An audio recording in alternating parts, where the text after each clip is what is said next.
Alright, simplifying the chaos, a historical look at how Islam has been preserved, understood and transmitted. And as you can see, we're in part 4. Alright,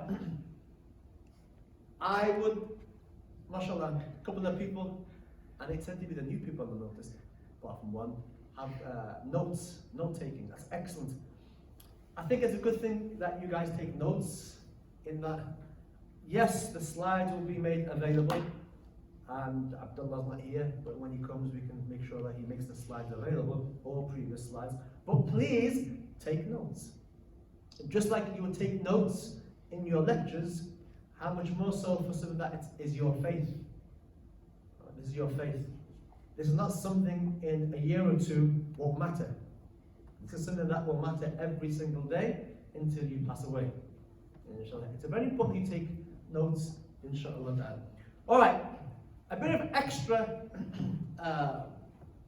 notes that in the previous class we didn't have time to go into, but I'm putting it into some slides here, inshallah. The 5 legal rulings, ahkam, in the Shafi'i school. Why did I pick the Shafi'i school? That's the one I am most familiar with. Well, what we're trying to do is that every single human action that you can do will fall into one of these 5. There is nothing that you can do that won't fall into one of these 5 categories. So, wajib or fard mean the same thing in the Shafi'i school, which means obligatory. What does that mean? Something you have to do. Something you have to do. Specifically, one is rewarded through the performance of it and punished through non-performance of it. Like salah. Salah is wajib or fard. Same thing in the Shafi'i school.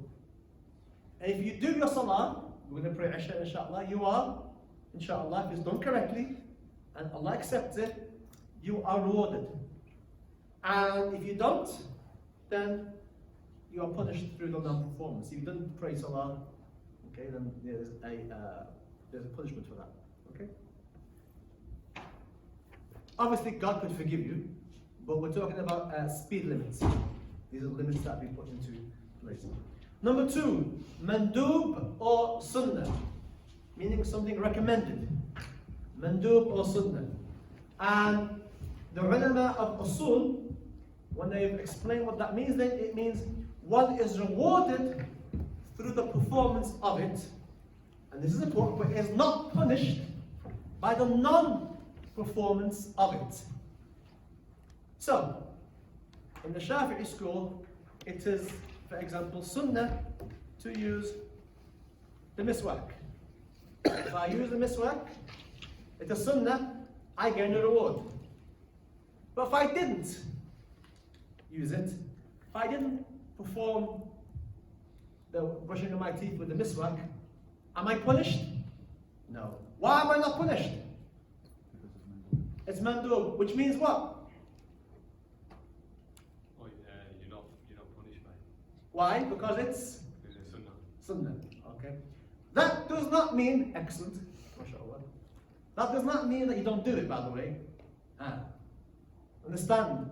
You don't say, oh, it's sunnah, I'm not going to do it. Yeah? Because it's a sunnah of who? Muhammad sallallahu alayhi wa sallam. It's the way of the one of the greatest man that has ever walked. Allahumma salli alayhi wa sallam. Number 3, mubah, permissible. And what that specifically means, one is neither rewarded nor are they punished through the performance or non-performance. In other words, whether you do it or not, or you don't do it, there's no punishment, there's no reward. The vast majority of things that you and I do fall into that category. The vast majority. So, the way you are sitting is permissible. The way you are holding your hands is permissible. The way you are looking at me, inshallah, is permissible. Inshallah, it's done with anger, maybe something else. But the vast majority of the things that you do fall into this category.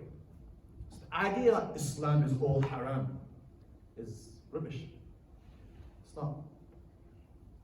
Alright, makruh, disliked, and that specifically means one is not punished for the performance of it, but is what? Rewarded from abstaining from not doing it. So if something that is disliked in the Sharia, if you do it, it's not haram. But if you didn't do it, you are rewarded. So, in the Shafi'i school, praying like this, praying like this is disliked, it's makruh. Alright? Now if I pray like that, is it haram? No. Why? Because it's makruh, disliked. Now if I avoid that by putting my sleeves down, what happens? You're rewarded. You got it, right? And haram is the exact opposite of number one. One is punished by the performance of it and rewarded by abstaining from it. Every time you stay away from something haram, you are rewarded. Okay, Bismillah, moving on. Alright. How has Islam been understood, preserved, and transmitted by the vast majority of scholars for the vast majority of our history? Yeah, now we can answer that question. Past 3 lectures, we're trying to get up to this point in as far as Islam. By the way, what do I mean by Islam? Those who've been coming regularly. Specifically, what do I mean by Islam? Yes, but that's not specifically what I mean. The 5 pillars. The 5 pillars. Excellent. That's what I mean. The madhabs. So, how has Islam, salah, zakat, hajj, fasting, and then doing business, marriage, divorce, inheritance laws, all of those things have come to us through the 4 schools. So, now we can answer the first question. How has Islam been understood, preserved, and transmitted by the vast majority of scholars for the vast majority of our history? These 4 schools. Alright, and that is fact. That is fact. And I hope that I have proven that over the several lectures. If I've done my job, then hopefully that has been proven, inshallah ta'ala. Now you can choose to, I don't advocate, but you could choose to skip all that and do it your own way. But that's going to cause you a lot of problems. And indeed, all the problems that we're having today is because people are neglecting this and not doing this.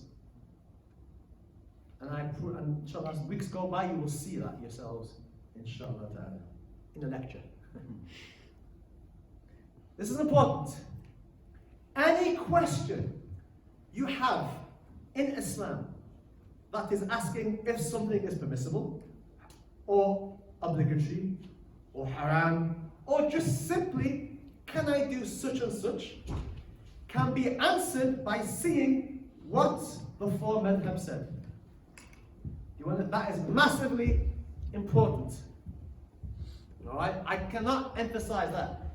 I would say, if you leave today, if you could leave right now, or nobody leave, hypothetically, if you were to leave right now, and that's what all you've taken, and you stick by that, then alhamdulillah, the past 4 classes have been worth it. You've got it. If you've left with that, if you know that any question you have about halal or haram, can I do this? Is this right? Is this wrong? If you know that the first call or where you go to are the 4 schools, alhamdulillah, I've done my job and I'm happy.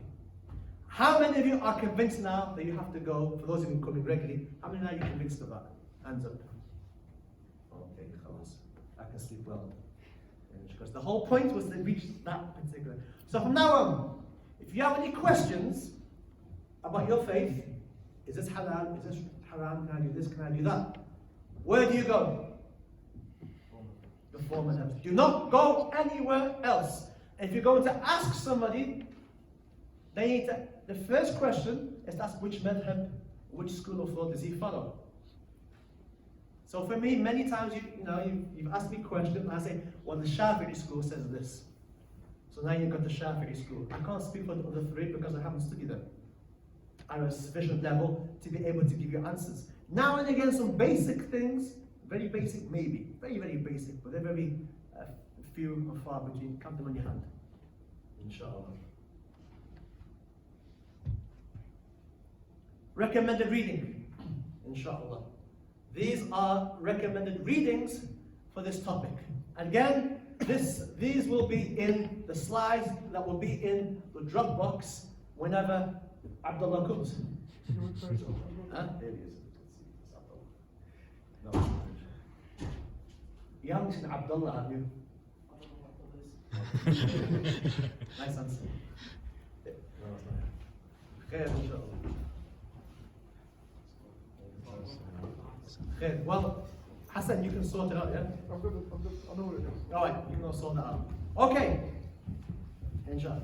I recommend you reading those, and then from those you will be able to find further research from them going forwards. Okay? Inshallah ta'ala. Alright. Now, how many of you are new in this class? Hands up. Keep your hands up. And you. Okay, right. There's a couple of rules, inshallah. The first rule that I have is that any questions are left to the end. That's number one, right? You're not interrupted. Okay. Any questions will be left to the end. That's one of the major rules. Because if you put your hand up, or you interrupt, which I don't expect anybody to do that, because this is a lecture. But if you have any questions and you put your hand up, I will have to ignore you, not because I don't like you, it's because I have to get to a certain point in the lecture. Otherwise, everyone's asking questions, I can't get what I need to get done. And more often than not, some of the things you ask, I will already answer in a couple of slides down the way, inshallah. But there will be opportunity to ask questions later. Okay, that's hopefully you've understood that. Inshallah. Should somebody walk in who's new and puts their hand up, can you please just tell them to put their hand down, inshallah ta'ala, gently. Okay. Alright, so this is question one again. Alright, now we've dealt with Islam, now we're turning our thoughts and our minds to Iman. Hence, if you've noticed, I've changed the word over. I've no longer, how has Islam? What have I put instead? Iman. So if those who are clever would have noticed that. How has Iman been understood, preserved, and transmitted by the vast majority of scholars for the vast majority of our history? Why am I approaching this historically? Is that historically, my challenge is that for you to go back and to see, is what I'm presenting to you historically correct or not? And if you can tell me that what I'm saying is not historically verified, then bismillah, I'll take that. But you have to come at me with enough information on the level, if not more, with that which I'm providing you. Don't come and say, well, Sheikh so-and-so said that's not correct. Because I'm giving you hundreds and hundreds and hundreds worth of scholars and research and so on and so forth. You can go back. Don't come at me and say, Sheikh so-and-so said no. Don't waste my time with that. You have to come with the same amount of proof and evidence, historical, as I'm giving you. Alright? Otherwise, it's wasting my time. Okay. So, number one, question one. How has Iman been preserved, understood, preserved, and transmitted by the vast majority of scholars for the vast majority of our history? Question two. And how to recognize who is an authority and who is not when it comes to Iman. You were here last week. Yeah, I noticed. Last week were you here? No. I know, I noticed. The Q&A is important. We never recorded the Q&A, did we? No. Okay, fair enough.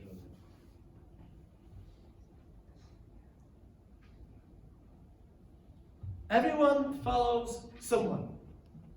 someone's interpretation. But whose interpretation are you following? Are they qualified? And what makes them so? And more importantly, how can you judge? How can you judge if they're qualified?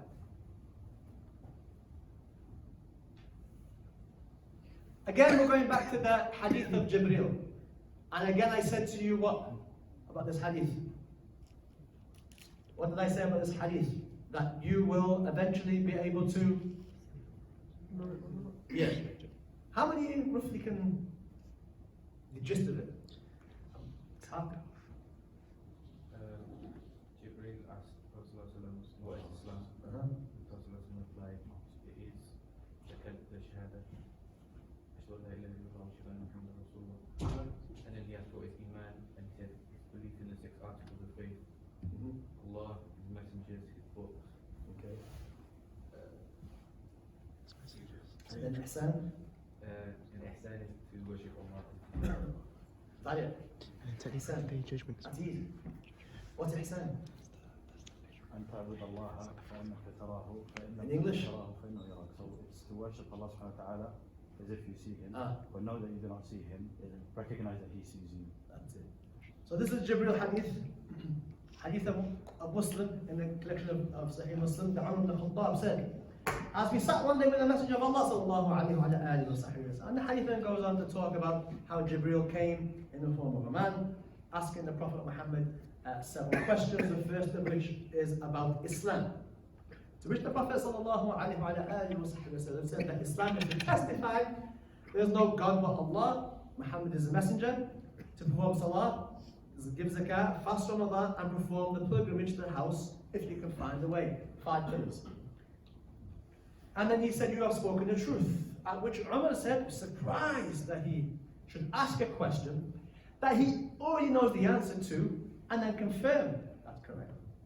And then the stranger, who was the angel Gabriel, then asks the Prophet, tell me about Iman. Tell me about Iman. And the Prophet answered, sallallahu alayhi wa sallam, to believe in Allah, His angels, His books, His messengers, the last day, destiny, and it's good and evil. Okay? You have spoken the truth. And then about Ihsan, to which the Prophet said, it is to worship Allah as if you see Him, and if you do not see Him, then He sees you. Okay? To which the Prophet said, it was Gabriel in red who came to you to teach you your religion. Emphasis on your religion. Hadith Sahih, written by Imam al-Nawawi. The use of deen in the last words of the hadith came to you to teach you your religion, entails that the religion of Islam is composed of 3 fundamental or dimensions, areas. Okay, Islam, the external compliance. Okay, Iman, the belief of the unseen that the prophets have informed us of, and Ihsan, to worship Allah as if you see Him.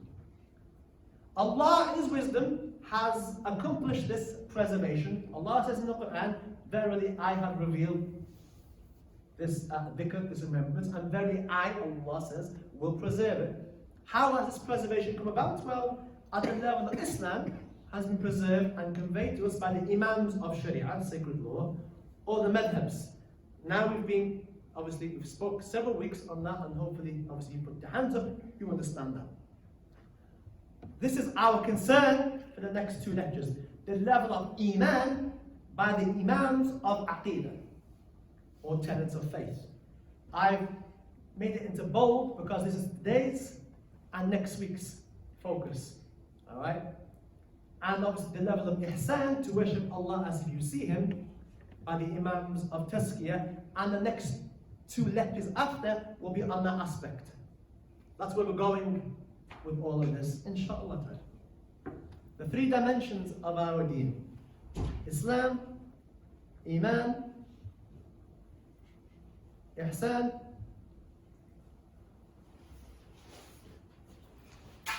Islam is being preserved by the scholars of fiqh By the schools? Iman by what? What subject deals with the 6 pillars of Iman? Hands up. What subject? Did I give you a clue? It's right there. Aqidah. So the subject of Aqidah deals with those 6 things. Alright? Aqidah is not fiqh. Fiqh deals with those things. Aqidah deals with this. So, in your minds, set your minds that we are now dealing with those 6 things. Belief in Allah, His angels, His scriptures, the messengers, the last day, and destiny. That's what we're talking about today and next week, inshallah ta'ala. Why are you in this lecture? I don't know. My friend brought me here, which is a good thing. And what do you want to get out of this lecture? Okay. Realize that there is the existence of chaos, fawda, particularly in our understanding of our faith. Why is there this chaos? Because people are not informed, or they are misinformed of the correct understanding of their faith. And I see this on a daily basis, every single day, one-to-one. And if you go on social media, it's even worse. If people were informed, then they can get through life with ease. Once you know your faith, now you know that if it comes to halal or haram, obligatory or sunnah and so on and so forth, now you know you have to go to one of the 4, a scholar who knows one of the 4 schools. That's a huge weight off your shoulders. Now you're not confused. Now when you see, there are 4 schools, and they're all correct.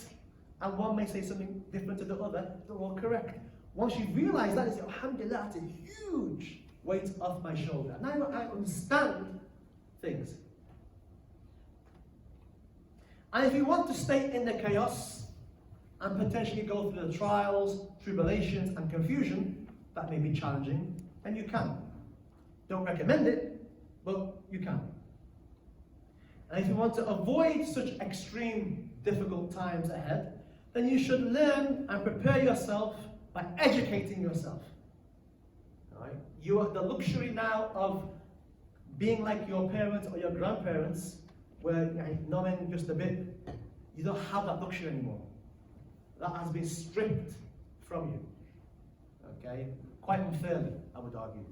It's quite unfairly that you don't have that luxury anymore, because there are so many voices now, each one challenging the other, and each one fighting for your hearts and your minds, each one claiming to be the correct way. So you're now living in a very chaotic, hence the term, confusing time that is very different to when I was your age. There weren't that many voices arguing and fighting for your memberships, to be part of their group or so on and so forth. Better to do that now than later. Alright? I did promise you that those who stay throughout all the classes, I did promise you that something will happen. What did I promise? I made you a promise by permission of Allah. What was the promise I made? Hands up. I don't make promises often. But what was the promise I made, Abdullah? Will we memorize hadith? Yeah, that as well. But something else, something far more greater in terms of what it can do for you overall. What was the promise I made? You have clarity? Yeah, I made that promise that you will have clarity on many, many issues if you have an open heart, open mind, and you're sincere, and you attend, you have clarity. And you'll come to me, inshallah, and you'll say thank you. Alright? That's my promise. Now how can I be so confident in promising you that? It's because when I was sat where you were, and I went through this, I was grateful for those who helped me with this. So I'm just trying to pay it back and help you. Alright? So many things will be very clear to you, and trust me, you will thank me, inshallah. Inshallah, Yawm al-Qiyamah, I might get some reward. Allah may accept that, what I'm trying to do, inshallah, for the betterment of this ummah. and Ishaq as well. So this is your chance in this lecture. Alright, we are talking about the subject of Aqidah or Tawheed or Kalam. Now this is a bit of a, you have to bear with me here. We are looking at something very different to anything that you have come across before. This is not fiqh. Okay, it's a different matter altogether, as you will now come to appreciate. So the science of Aqidah, or Tawheed, or Kalam, these are three words that generally refer to the subject of understanding the 6 pillars of Iman. Alright? So don't get confused. When you see these three names, they're used interchangeably. So Aqidah, or Tawheed, or Kalam, is talking about the subject of the 6 pillars. You understand them? Good.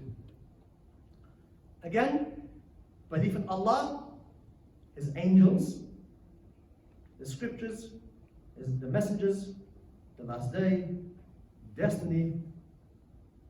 That's what we are looking at, inshallah. What is the correct belief of Allah? What is the correct belief in the prophets? What are the scriptures? If you notice, I said scriptures, plural. Hang on, it's the Quran, right? It's only the Quran. Well, hang on. Why do you put plural? Well, why did the Prophet refer to it in plural? What are the angels that I have to know about? Because these are things we have to know. Which angels do I have to know about? What is this, the last day? What do I have to know about the last day? Now this is quite important. This is massively, massively, massively important, that I hope as we go on, you will see the importance of this, inshallah ta'ala. The blue circle refers to the Muslim. Alright? General Muslims, historically. Alright? Historically. And the circle in the middle is Sunni orthodoxy. Now why have I done it like that? What am I trying to highlight to you? I'm trying to highlight to you that the Ummah has been split. Okay, this is something that's been promised, that this will happen.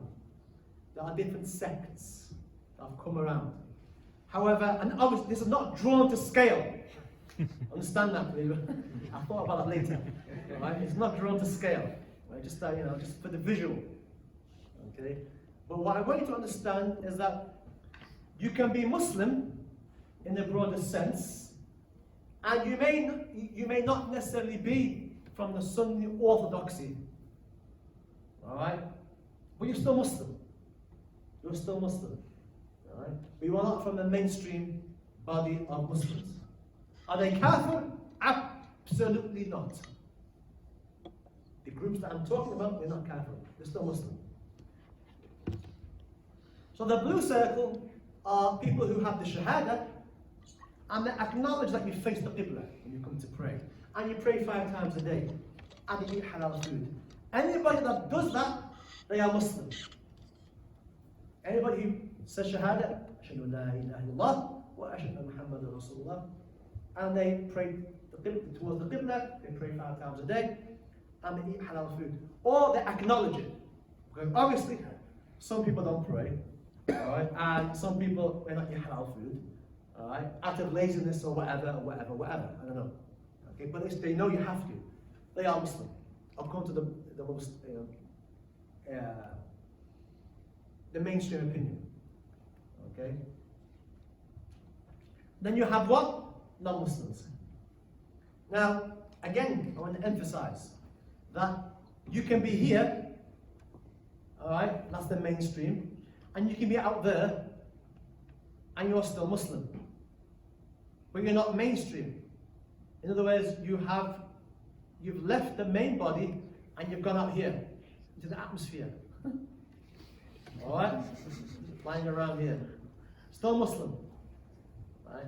The problem is that when you're floating around out here, or the views that take you from here to here, once you're out there, the pull towards this side is stronger, generally speaking. If Allah wills, then it might be different, inshallah. But once you leave the Sunni classical orthodoxy and you end up going out, you're still Muslim. These lot will not call these lot kafir. That's my point. My point is that the green here, all right, will not call the blue kafir. Unfortunately, a lot of the confusion nowadays comes to this, that people will be here and may call these people kafir. Or, more commonly, sadly, the ones that are out here call the ones here kafir. That's more common. My own experience seems to be that the ones here, all right, call these ones kafir, sadly. Okay, but hopefully we will come back to this, inshallah. So the idea is getting us here. From a historical perspective, what is this? We now know that in terms of Islam, the 4 madhabs keeps you here. Following one of the 4 schools keeps you here. If you didn't follow one of the 4 schools, you're out here.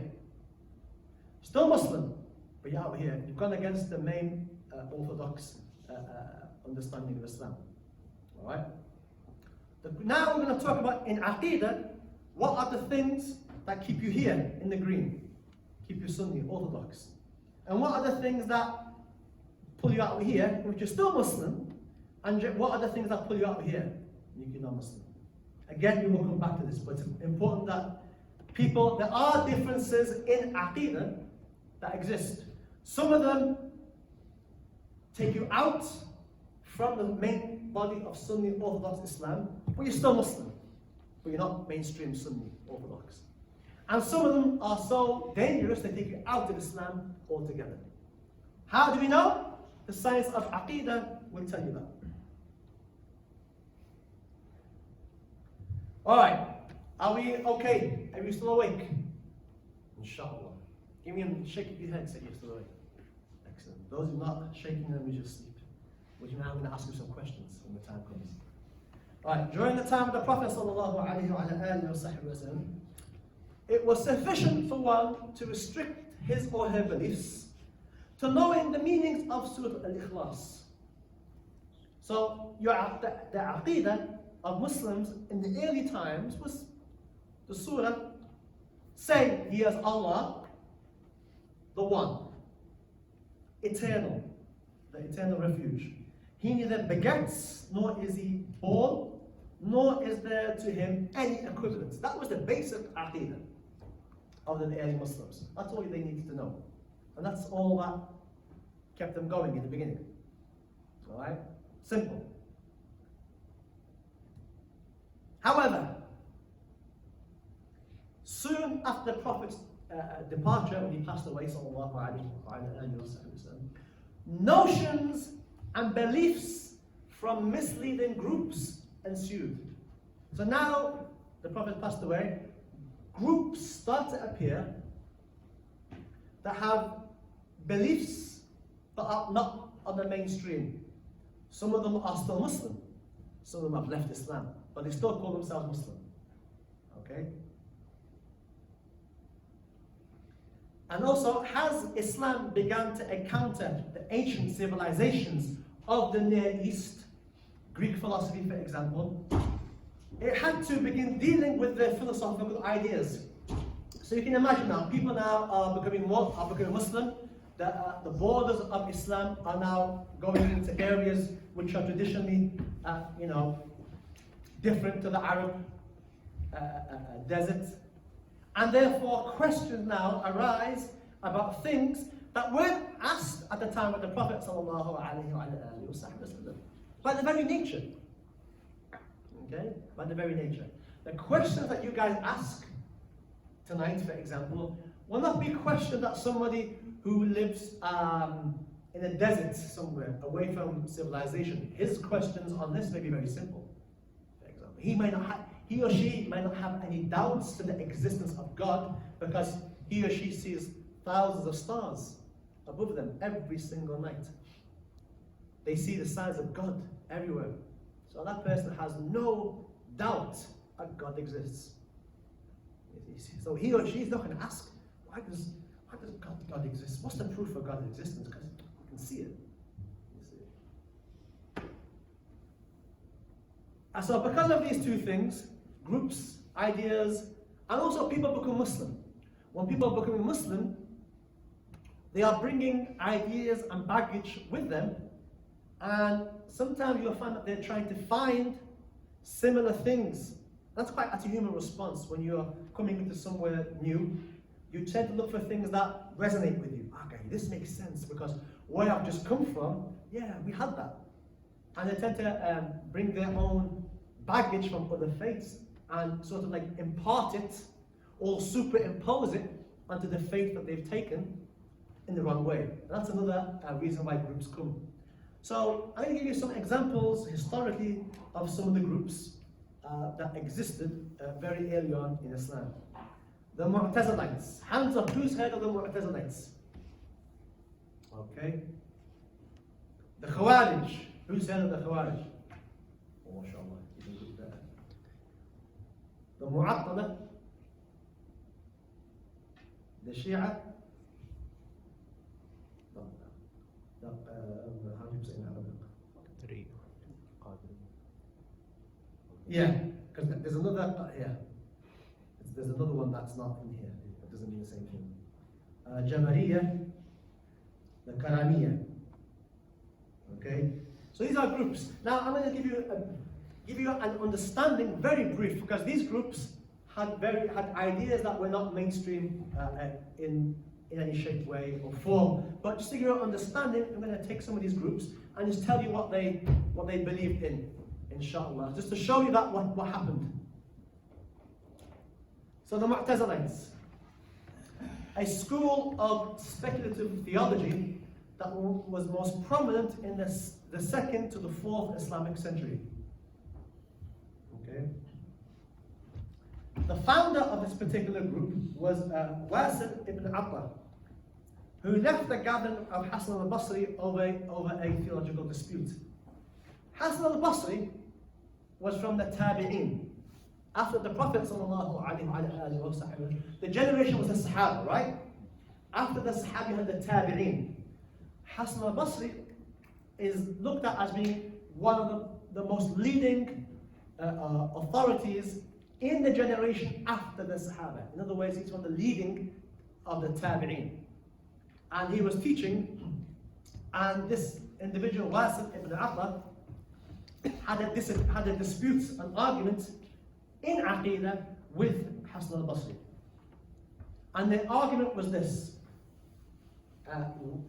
Wasil here, the founder of the Mu'tazilite group, he believed that whoever commits major sins is neither a believer nor a disbeliever. Okay?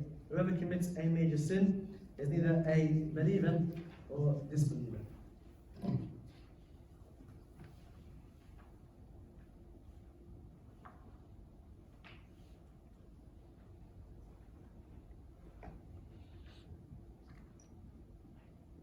Okay?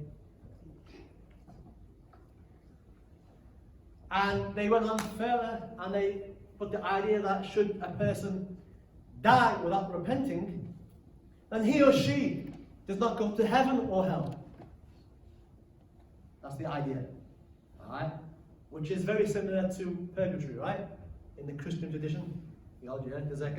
Which is interesting. Did they get it from or not? Wallahu alam. Did they pick that up from the Christian tradition? Who knows? Wallahu alam. But the idea was that a person who commits major sins is neither a believer nor a disbeliever. As in the fact that if they don't make tawbah and they die without making tawbah, then they are not in heaven or hell, just in this limbo position. And Hassan al-Basri, when he heard this, said Wasil has withdrawn. Okay, in Arabic, i'tazala. In Arabic. Alright, has left us, withdrawn. And they called him and his followers Mu'tazila, from the word i'tazal, or dissenters. And he went on to form his own group, which, without social media back then, it's interesting how these groups appeared and people follow. Which is interesting that there's always a group of people who are going to follow something new. No matter how crazy or how funky, people are going to follow it. It's just human nature, sadly. So what are the beliefs? All right, fasten your seatbelts. They deny the questioning of the grave by the angels Munkar and Nakir. In your grave, Sunni orthodoxy says that you'll be questioned by two angels in the grave. They rejected that. They reject signs concerning the end of times. All right, such as what? The Antichrist, Gog and Ya'juj and Ma'juj. If I'm not mistaken,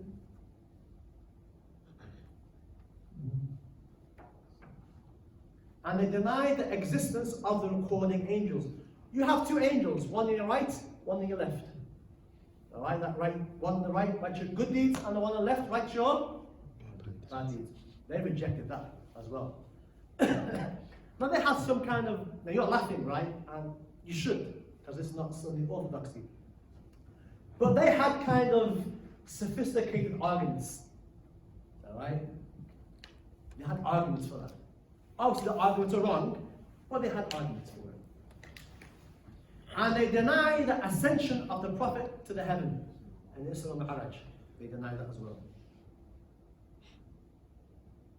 And they don't believe in the vision of God in the next world. Okay? In heaven, they don't believe in the idea of seeing Allah. They rejected that as well. So the idea is that if it doesn't make sense to my rational mind, I'm going to reject it. And that's what they did. So they put their rational forward and put what we know, the transmitted information, the text that we have from Allah, they put it behind. All right? They put their rational mind front and put the text behind them. Didn't make sense. And we have people like that nowadays. We have people like that nowadays. Also, the Quran, the speech of Allah, was created. Simply put, this is like, what do you mean by this? Well, what I mean by this is that the Quran is the word of Allah, right? It's the word of Allah. Okay? The dominant Sunni Orthodox position is that the Quran is a speech of God. So therefore, God is not created. So therefore, the speech of God is not created. Are you with me? I'll repeat it again. The Quran is the word of God, right? God is not created. Anything with God is not created. So therefore, the Quran, which is the speech of God, cannot be created. The Quran we have today, Mus'haf, yes, that's produced. We are not talking about that. We are talking about the speech of Allah. The Mu'tazilites argue that the speech of God was created. So what they've done, they've added creation to an aspect of God, which is what? His speech. Alright? Now, hopefully nobody in this room believes in these things. And if you do, then you need to go and find a scholar who can teach you Aqidah according to the correct way. If you have any of these views, then you're in the blue area. Alright? Circling around in the atmosphere. Inshallah. So you need somebody to pull you back. Inshallah ta'ala. You're still Muslim. It's a good news. You're still Muslim. Inshallah. But that last one was so important in that day that this happened. There was an inquisition. What do I mean by inquisition? That it's one of the two examples of systematic theological persecution in Islamic history. That the Mu'tazilites, alright, came from Wasil, they ended up reaching such a high level of influence that the governments of their time became Mu'tazili. In other words, those views that I've just read were enforced en masse from the highest levels in government. So the imams, the scholars, the mosques, they were all like this at that time. A big thing. It was difficult to find somebody not on this way. There were always people of Haqq, people of Ahlul Sunnah wal Jama'ah were always there. But in terms of power, in terms of reach, the Mu'tazilites had far reach. If you remember, we're looking from the 2nd century to the what? Those who are paying attention. The 4th. How long is that? We're talking about 200 years. This is the way. All right. This is not like one off. All right. So they had a large cloud. Hundreds of scholars were persecuted, tortured, and even killed over the matter of whether the Quran was created or not. So it got to the point where, if you were a scholar, they would say, "Akhi, do you believe the Quran was created or not?" And if you said, "No, it's not created because it's the word of God," all right, then go to prison, or even worse, you'd be killed. That's the kind of persecution. The second time this happened was with a different group altogether, but this is one of the first time where scholars were, and as we know, Ahmad ibn Hanbal was the foremost of those who stood up to this. In his time, he rejected this, and he stood up and said, "No, I disagree with this," and he paid the price. He paid the price. It's Ahmad ibn Hanbal, right? One of the 4 great imams, and that's why he was given the title. Ahmad ibn Hanbal has a title, the Imam of Ahl Sunnah wal Jama'ah. Because scholars during his time said, "Yeah, Imam Ahmad, let's just keep quiet, have sabr, and these people will go, they won't last long." Historically, these groups don't last, they always go. And he said, "No." He said, "If I'm going to remain silent in the face of falsehood, then when will the truth manifest? Okay, if I'm going to keep quiet in falsehood, then when will the truth manifest?" And he stood up. He paid the price, but to this day we refer to him as the Imam of Ahl Sunnah wal Jama'ah. The Qadiriyah and the Jabariyah. Alright. The Qadiriyah claim that man or woman, does not need any help, or does not need any divine help in his actions. Rather, it is the servant who creates his act. What does that mean? Ma'bad al-Juhani was the first to speak out about destiny, qadr, and the actions of the servant. In other words, they believe that one's own actions are independent of God's will. Whatever I do, I did this because I wanted to, and not because of God. Alright? Whatever good is because of me, not because of Allah. Okay? It's not because of and whatever bad I do was me, it was not God. Alright? It's a bit of an extreme thing because the decree of Allah would say something different here. The opposite is believed by the Jabariyah. And they believe what? They reject the free will of man, meaning that he is compelled to act. You have no choice, no ability. Like a feather in the air. Right? Wherever the wind blows you, that's where you go. You've got two extremes. One that I do everything, God doesn't. Whatever good I do, it's me. Whatever bad I do, it's me. It's me all. And you've got the other extreme, I can't do anything. It's all God. I'm forced to do things. Alright? So I did this because God made me do it. I'm underneath the decree of God. I've been forced to do this. That's what they believe. Alright, now this one is more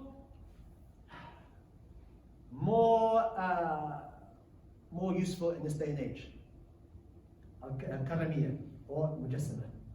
Followers of Muhammad ibn Karam, got a W there, who died in 256. He would liken and compare God to his creation. A more specific example would be that he would say God is a body or a form, mujassim. In green, anthropomorphism. There's a proper word in English. Alright, anthropomorphism. Who can say that 5 times? That's our next week's homework. Right? Anthropomorphism. Alright? In other words, giving God a bodily form is in English, it's called anthropomorphism. In Arabic, mujassim. I'm going to refer to this quite often as we go along, especially in weeks. Get your head around anthropomorphism. And it means what? Giving God a human form. You understand that? Alright then. Who has a limit and an end from the direction he touches his throne with. So it's very similar, you know that in the Christian tradition you have the prayer, Our Father, who art in heaven. Yeah? Don't do that anymore now in schools. You must have heard that before in schools. Yeah. Alright. Which basically, you know, Our Father, you know, God who lives in heaven. You know, we don't believe. Sunni Orthodoxy does not believe in that. Does not believe in that whatsoever. He attributed God as a physical being, stating that he makes contact with his throne, which is a place for him to rest. The Murji'ah, alright, this is now the new fashion, I would say. This is becoming more attractive in this age. By particularly, yeah, don't want to say too much, but there we go. A faction of innovators. Now innovators, bid'ah, these groups are people who introduced heterodox views or non-mainstream views or innovation, bid'ah, into the aqidah. The groups before as well. A faction of innovators, mubtadi'ah, who assert that this disobedience is of no harm to yourself, but that Allah forgives. Allah kareem, akhi. Allah forgives. As long as you have faith, khalas, you're okay. You know? Yeah, now I can see people here. I've seen people like that, right? Akhi, the sisters, sister, Islam's in the heart. In the heart. Yeah, brother, akhi, it's in the heart, brother. Don't worry about it. Allah forgives. Allah forgives. That is wrong, by the way, in case anyone thinks. Right?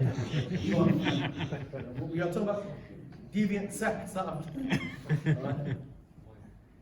As a result of this, they frequently neglected their religious rights. Salah, don't worry. Zakat, don't worry. Hijab, don't worry. Halal food, don't worry. Allah forgives. Allah is Rahman, that's merciful.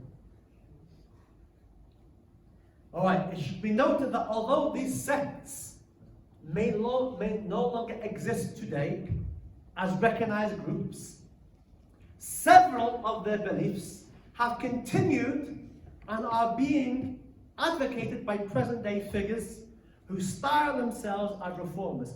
In other words, the themes that I've just put up now and previously, there are people nowadays who are mujassima, who are karamiyya, who are mu'tazili. Although these groups are extinct, but their views people still have. And I have seen some of these groups, I see them daily, these views daily. And this one now is quite popular now amongst academic type of Muslims, inshallah. Yeah, it's a very, it's a nice one. Okay. Put all the prayers together now and just, don't worry about Ramadan, I'll forgive you. Sister, the hijab, it's in the heart. It's quite a common one I hear. This type of trying to move away. And there are other groups, the Khawarij and the Shia. Now listen, because of the importance of these groups historically and in the present day, they will be discussed in detail in separate lectures towards the end of the series of lectures. So important are these two groups that to do it justice, the Khawarij need one lecture by itself and the Shia need one lecture by itself as well. And my aim there is to give an understanding of them historically. I'm coming from, this is very important, I'm coming at it historically. I'm not coming with my own personal views. That's something I can say, these are not my views, this is what historically is recorded. If you want to go back and check my sources, Bismillah, you can, inshallah. But these two need lectures by themselves, and if anything, just to provide an understanding of the Shia. Who are the Shia? Many people just don't know who they are. Alright? I think we need to understand each other, particularly in this day and age where people are using groups against each other, this divide and conquer. Okay.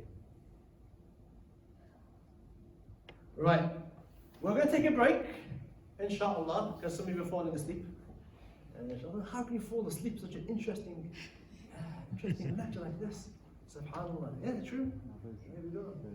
He's new. Bismillah, going forwards. Are we awake? Have we had a bit of a break? Because I know some people say it's a bit heavy and so on and so forth. I make no apologies. I'm sorry. You've got to understand your faith. I can't get any.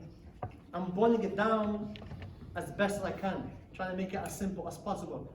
But this is not any what's that app that you get fast food from? Just eat. Yeah, it's not just eat Islam. Just faith Islam. You've got to, this is the deen. People's lives. People have gone to prison. People have died for this faith. All right. The least you can do is, brush away the tiredness and do what you got to do to wake yourselves up and just focus and give it your all. Hadith. The Messenger of God ﷺ said, this sacred knowledge will be borne or carried by the reliable authorities of each successive generation, who will preserve it and remove from it the alterations of the excessive, the interpolations of the corrupt, and the false interpretation of the ignorant. Hadith by Imam al-Bayhaqi. The idea is that Allah's promise to preserve this deen, as mentioned in the Quran, manifested itself through the scholars. Not the Mu'tazilites, obviously, but through the mainstream scholars, who would rise to the occasion and defend the correct Islamic creed from perversion and corruption. Do you see the link there? Alright? What's fascinating about this journey, inshallah, I think some people have left, just sad, but anyway, some people have gone. What's fascinating about this journey is that if you look at this as if this is Allah's wisdom in preserving this deen, at critical junctions in our history, Allah has brought about ulama who preserved the deen. And you see that when it comes to the four madhabs. You had groups before who caused confusion. What did Allah do? All four. In a very small time, you could argue, they came. SubhanAllah. And Allah's preservation happened at their hands. They are not prophets. No one here is stupid enough to believe that's what I'm saying. Hopefully, if you are, you should leave. Yeah? But Allah's preservation through the ulama. And that's how you look at this. And the only way it makes sense from a person of Iman is that at critical junctions, when the deen or people's understanding of the deen was not mainstream, Allah always manifests ulama who come and bring it back. Always. You could say that is one of the proofs that this deen is deen al-haq, is that when this happens, Allah always brings up people. It's amazing. That's the only way to look at this. You've seen it in madhabs and how the ulama came and transformed and classified the sharia into something that's amazing. I don't think any other faith has had that level of attention and detail to preserving its law. I haven't seen it. I could be wrong, I haven't studied all, but I've yet to see anything of that sophistication. That's Allah. That's Allah's doing it. That's Allah and preserving this deen. But the same thing happened here. All these groups now coming out and so on and so forth, and for a large period of time, the train was on the wrong track. But then Allah khalas, intercedes. So then we have these great ulama, Abu Hassan al-Ash'ari, who died 324, and he was born, I'm going to put it in. He was born in 260. Make a note of that. I think it's in the time. Oh, it's in later? I think it's in the time. Okay. Yeah. And Abu Mansur al-Maturidi. These two scholars, you could put the argument forward quite rightly that these two ulama came and defended the deen from the sects that have become so popular that people did not no longer understood or knew the mainstream positions on key aspects of our deen. But these two, they came and mashallah, they dealt with it. Abu Hassan Ali ibn Ismail Ash'ari, born 2060, died 324. How old did he live for? MashaAllah, 64. 1 year off the Prophet, 63. Prophet was 63. Alright, so who was this man? And you can see, 260, it's quite early on. Quite early on. He was a follower of the Shafi'i school in fiqh. Initially a student of the Mu'tazili Sheikh Abu Ali al-Juba'i. He openly abandoned this position after finding logical inconsistencies in it. Okay, so I'm going to read to you biography, inshallah ta'ala. Abu Hassan al-Ash'ari is Ali ibn Ismail ibn Ishaq Abu Hassan al-Ash'ari, the Imam of Ahl Sunnah in tenets of faith in Aqidah. Born in Basra. Where's Basra? Iraq. In 2060. A descendant of the companion Abu Musa al-Ash'ari. So his great-grandfather, you could argue, was a companion of the Prophet Muhammad sallallahu alaihi wasallam.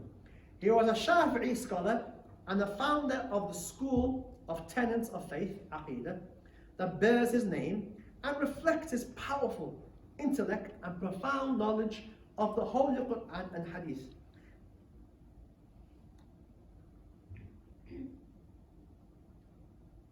Originally educated in the school of the Mu'tazilites, he was a Mu'tazili to begin with.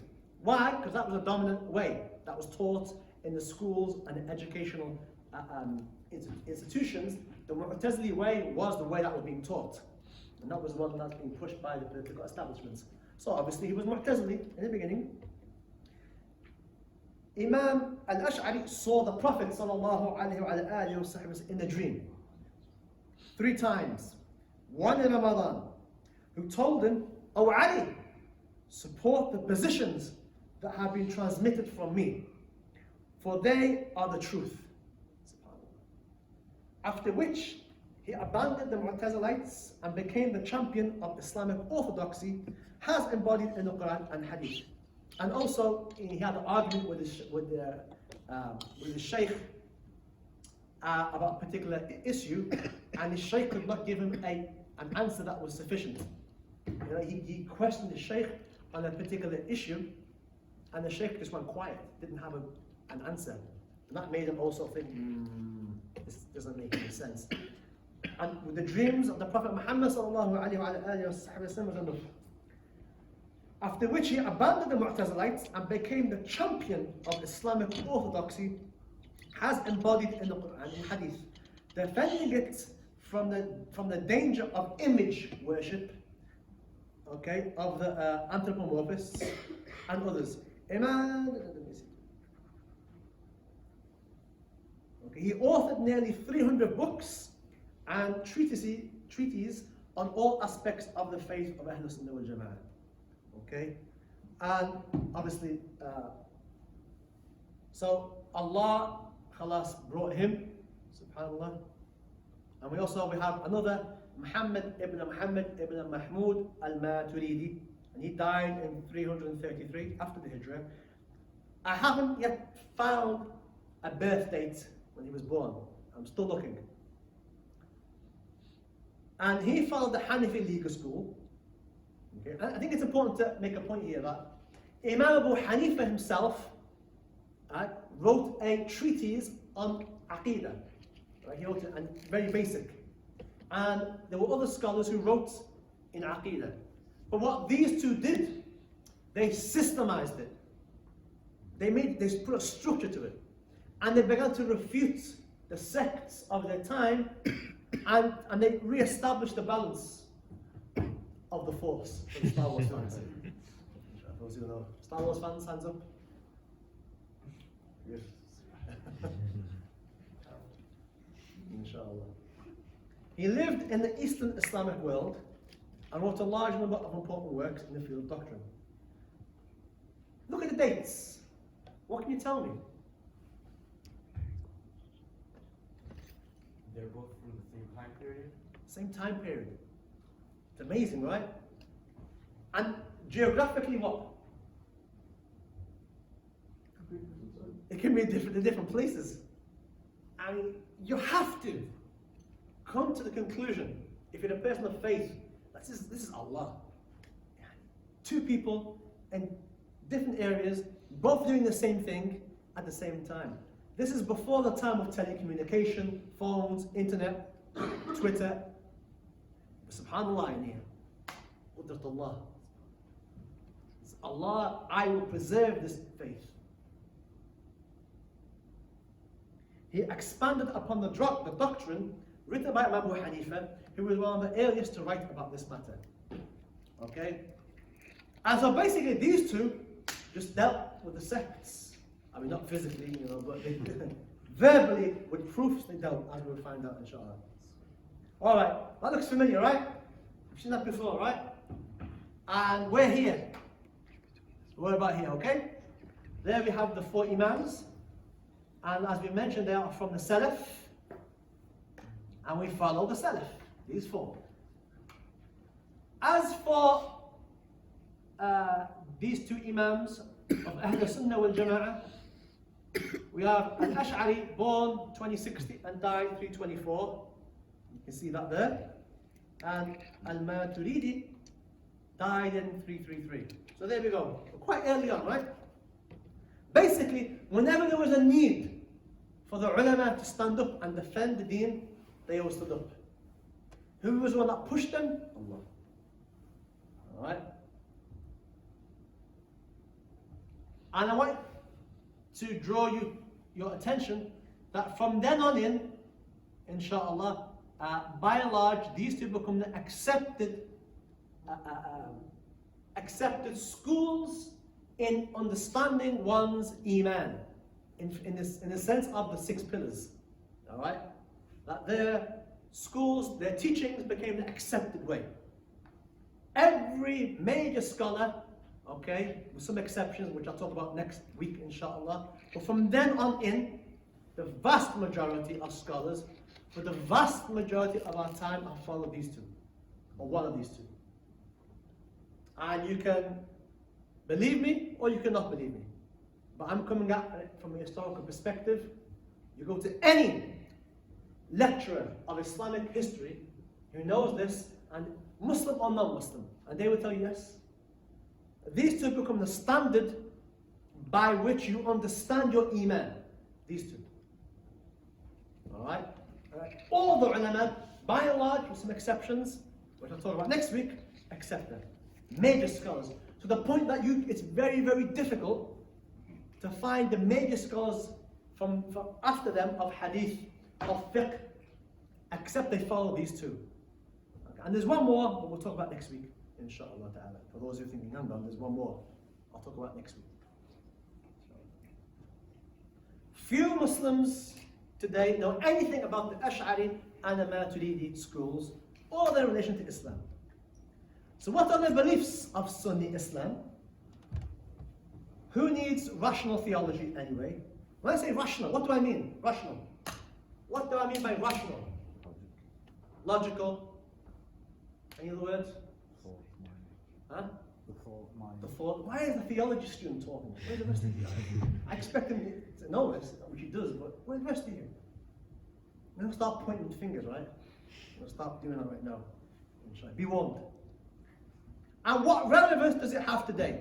In other words, the creed, the aqidah that was put forward by these imams, and don't forget, understand, they weren't just dealing with the sects of their time and trying to convince them. They were also dealing with atheists. They were debating with atheists and producing arguments, sophisticated arguments in the existence of God.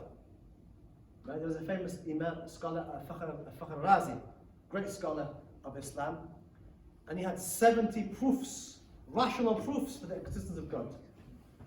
70 proofs, rational, not from the hadith. When I say rational, It means not scriptural. It means that he had rational, logical arguments for the existence of God that were a verse of Quran or Hadith. 70. Look at the sophistication of our scholars. Now you can just about find people who can give you 7. We have 70 arguments in it. So they were dealing with these things, and from the deen they were able to give proofs. This is now, sadly we've got people leaving Islam because they're so weak in this aspect, they're leaving Islam. And their aqidah is traditionally the thing that fortifies the believer. That's one of the benefits. So what are the beliefs of Sunni Islam? We're going to talk about that. And who needs rational theology? And what relevance does it have today? Which I think I've touched on bits anyway. Many Quranic verses and hadith show that Iman, or true faith, is obligatory and rewarded by paradise. You believe in Allah, paradise. And if you have kufr or unbelief, it's wrong and it's punished by hell. Simple, right? Simple? Every Muslim must know certain matters of faith and be convinced of them himself, not merely imitate others. In other words, here, unlike fiqh, where you follow, okay, the imam, the scholar, who's Hanafi, for example, tells you that you place your hands in a particular place and you do this and you do that. And you take that, you believe that, and you go. Alhamdulillah. In Aqidah, no. You can't just roll with it. You have to be convinced of it. In other words, I believe in God because my parents believe in God. No. You've got to believe it. Alright? In other words, this imitation, I'm just going to follow. Nah. In Aqidah, no, you've got to be convinced. It makes sense, right? How can you be from, I believe in God? Why? I follow my parents. Well, that's not belief. I'm just following your parents. And that's when some of the brothers and sisters have doubts and leave Islam. It's because that's how they've grown up. Right? What I'm telling you is that that's not the way. And the way is for you to think about it, contact to the ulama, and explain and give you proofs, and so on and so forth. The faith, Islam, Allah requires of man is expressed in the words in the Quran. The messenger believes in what has been revealed to him from his Lord. As to the believers, each believes in Allah, His angels, His books, and His messengers. We do not differentiate between any of His messengers. And they say, we hear and obey. O Lord, grant us your forgiveness, and unto you is the final becoming. A verse of Quran, Surah Al-Baqarah. This verse defines the believer as someone who believes in the Prophet's revelation, in general and in detail. The details have to be known to believe. What I'm trying to say is this, is that you now, like with fiqh, you have to know the basics of wudu, how to pray, how to do zakah, according to one of the 4 schools, whereas Hanafi, Maliki, or Shafi'i, which you've got to do right now. If you haven't, then you have to know. You have to go find a sheikh who teaches you how to do these things. If you haven't, then you're in great difficulty, because you could be praying, your prayer is incorrect. You could be fasting, your fasting is incorrect, because you haven't been taught the rules. Even if you follow your parents, you could be doing it wrong. Because there are certain things that your parents may be doing, or may be abstaining from, that you're not aware. Either way, you've got to learn your faith in fiqh. Hopefully you've understood that. And on Yom Qiyamah, I'll stand there and say, Ya Allah, I told them. It's literally that serious. With Aqidah, the same thing. Alright, you're going to find a sheikh who teaches you the correct Aqidah, very basic. You don't need big details, just know the basics. Who is Allah, and so on, which we'll talk about today briefly as well, inshallah. Moreover, belief means holding something to be true, not merely believing what one's forefathers or parents or group believe, such that if they handed down something else, they would believe that instead. So if your father or your parents or whoever told you something else, you'd believe that. If they told you something else, you'd believe that. No. Alright, you've got to understand. You've got to stand on your own 2 feet, understand the deen on your own 2 feet. You understand that? Good. That is belief by blind imitation, follow my parents or follow whoever, without reference to the truth or falsity, is not belief at all. If you're not convinced of God yourself or the message yourself, all right, then you need to be. Because simply just following the group, following the Muslims, and and you're not convinced, you're on shaky grounds. If you're not firm, you're going to be off completely. You're going to be what?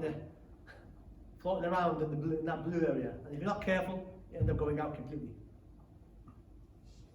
Allah specifically condemns those who reject the message of Islam for this reason. By saying, when they are told, come to what Allah has revealed and to the messenger, they say, it suffices us what we found our forefathers upon. But what if their forefathers knew nothing and were not guided? So this is Allah talking about the kuffar, the non-Muslims who had these, we're just following our parents, we're just following our grandparents, and that's what they were on, and they worship statues and so on and so forth. And hang on, listen, let's just think about this. Alright? Allah is not a statue. Allah is not a human body. It's not. Alright? We don't believe God is in me. I don't believe God is in you. I don't believe God is in the tree. These are His creation. We don't believe God is in Jesus. That's the Muslim belief. We don't believe in that. We do not believe in that. Right? It's not our way. It's not our aqidah. Alright. Historical proof for rational argument. Nothing else could meet the crisis that Al-Ash'ari and Al-Maturidi faced. Namely, the heretical mistakes of the two early proto-schools of Aqidah, the Jahmiyyah and the Mu'tazila. The Mu'tazila and the Jahmiyyah, particularly the Mu'tazila specifically, you pulling a verse of hadith, or you pulling a verse of Quran, or giving a hadith, is not going to cut it with the Mu'tazilites. The Mu'tazilites weren't convinced by that. Why? Who can tell me why? Why can you not just like, Akhi, the hadith says this, or Akhi, the Quran says that? To the Mu'tazili, he's not going to accept that. Why? He believes that the word of the Quran is created, so he wouldn't believe in the hadith. No. Okay. Nice try though.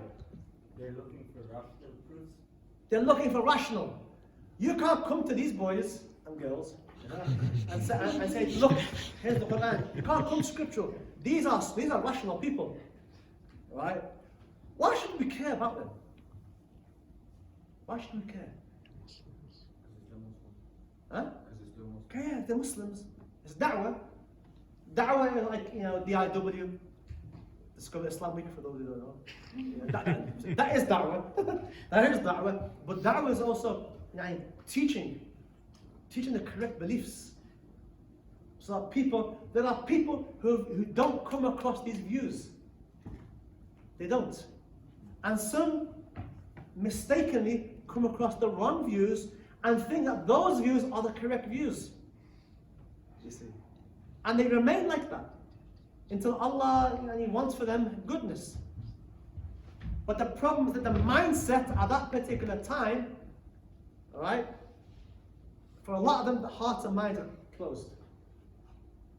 And those who are open, you can tell. And they listen. They want to take it. Despite them, what they've been introduced first is clear deviancy. But those who come back, and the same thing happened to Hasan Ash'ari. Okay, he was following a sect, the Mu'tazilites. Subhanallah, Allah's lutf took him out of that, and then made him the champion of refuting that sect. And by the way, that sect, became extinct as he dealt with it. Subhanallah.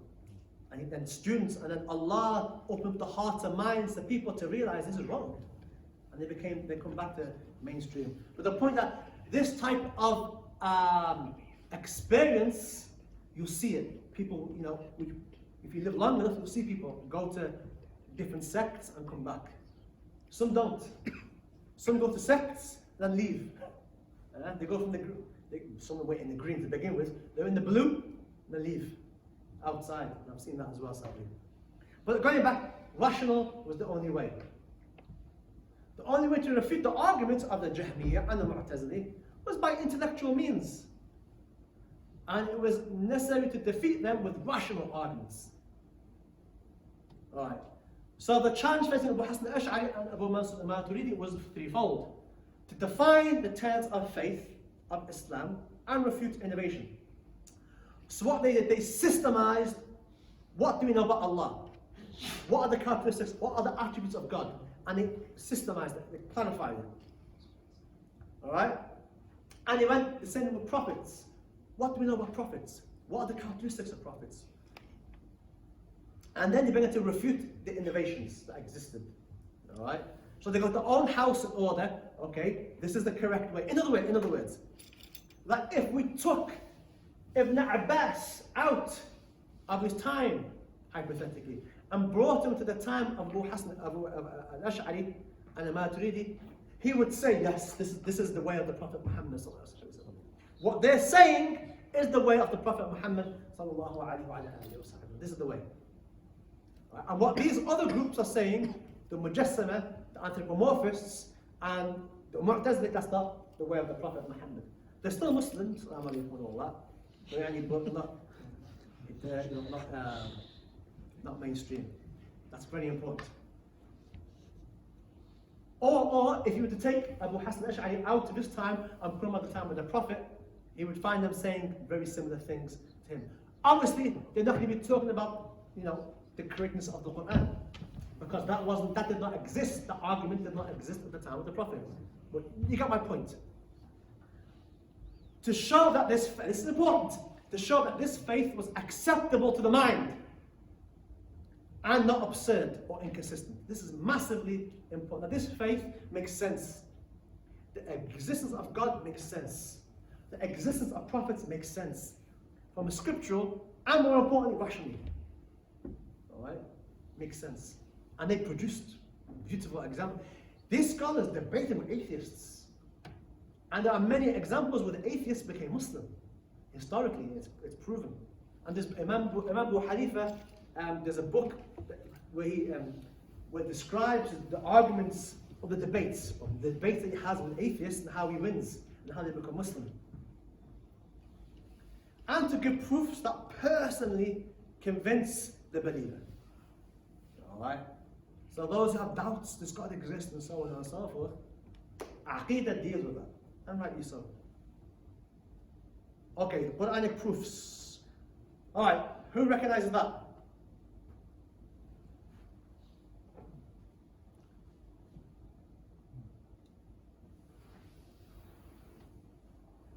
Who recognizes it? Who can tell me what it is? Hands up, who can tell me what it is? Hanif. It's from the Quran, yeah?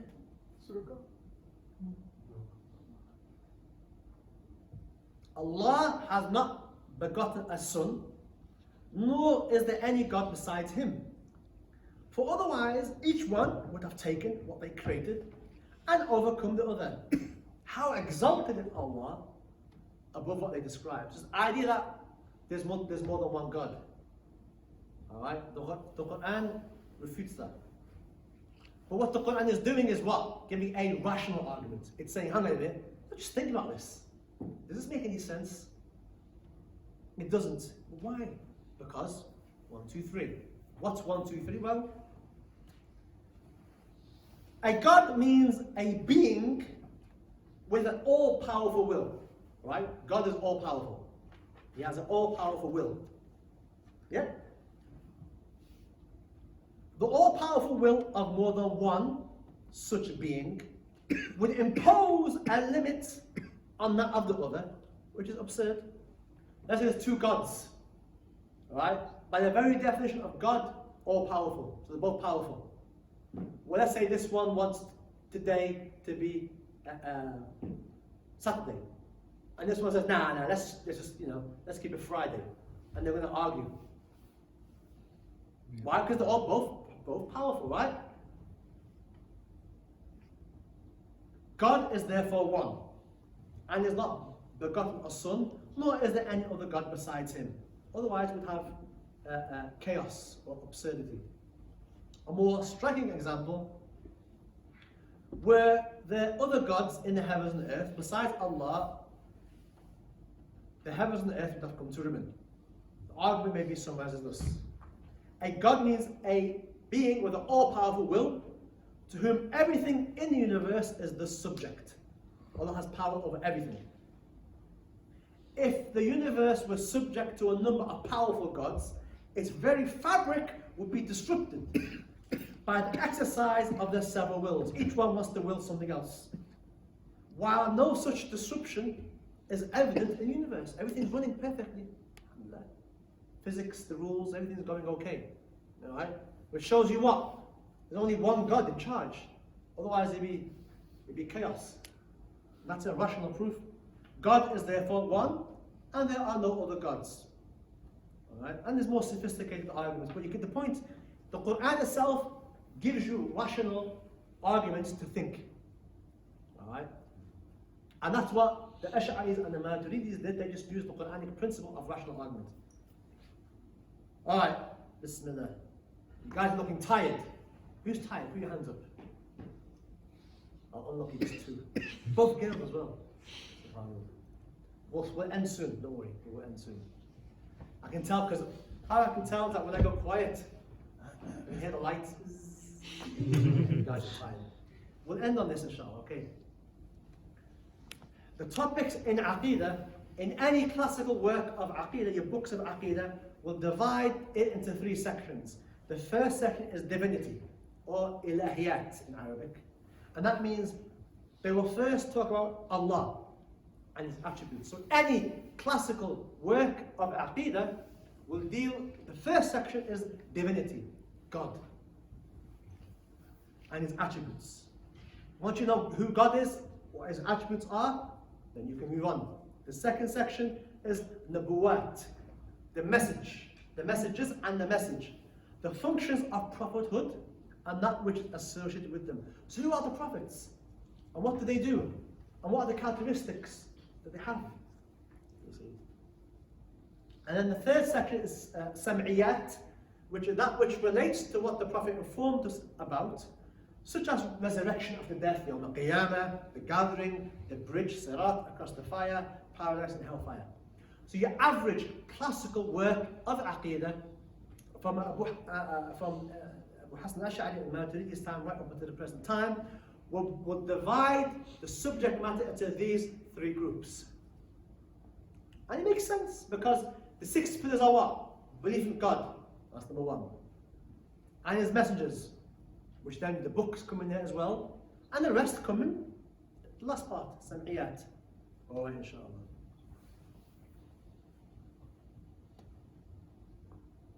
Alright, yeah, well, we will leave that there, inshallah. Next class, we will look at how the scholars systemized the attributes of God. And what are the attributes of God that you have to know? And what are the things that are necessary for God? And what are the things that are impossible for God? Yes, there are things that are impossible for God, right? And the things which are permissible for God. Just astaghfirullah, how can you say things are impossible? Because you don't have this in your aqidah, you don't know that. And I'm not saying something that's heretical. I'm still within the green. But you come next week, I'll tell you more about that. It makes sense to you as well. And then we'll talk about the prophets. What are the things, what are the attributes they have? And what is necessary for them? What is impossible? And what is permissible? And then we'll look at, very briefly, we will look at how the schools dealt with certain verses of the Quran. That's probably more important, you could argue, inshallah.